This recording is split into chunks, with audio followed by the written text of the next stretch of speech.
We were just talking about the Greece ETF that you guys have that started toward the end of last year. I was wondering, first of all, why you thought about launching it at the time that you did and how it's doing so far.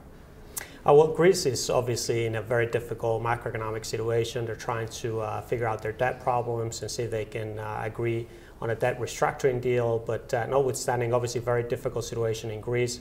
Having said that, the Greece stock market was down more than 90% from its peak in 2007. A massive correction, and we saw significant value at where those securities were trading back in December. We brought the fund to market at that time, and ever since inception, it's been up significantly. Obviously, still a difficult macroeconomic situation, but again, the valuations are very attractive. That's great. So given that situation, you're not seeing people shying away from that ETF just because they're nervous about what's going on in that area?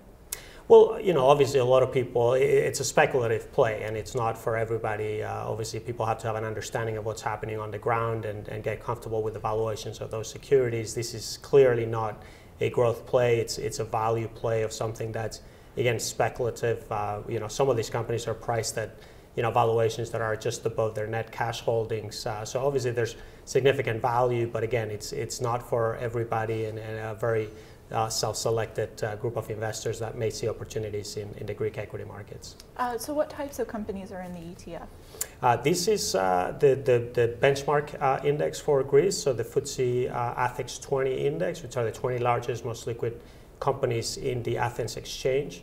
It runs the gamut. About a third of the exposure is financial services, another third consumer, discretionary consumer staples, and then you have pretty diversified across telecommunications, utilities.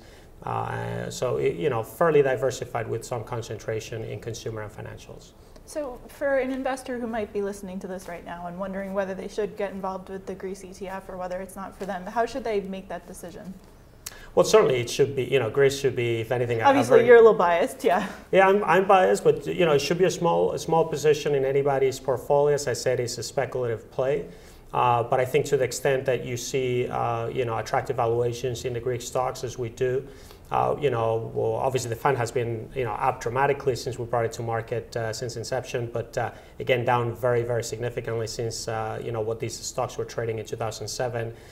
So from that perspective, we'll say, if you believe that the debt restructuring deal in Greece will go through as it seems to be happening, and you do believe that the valuations are attractive despite the difficult macroeconomic environment, it may merit a small position in a diversified portfolio.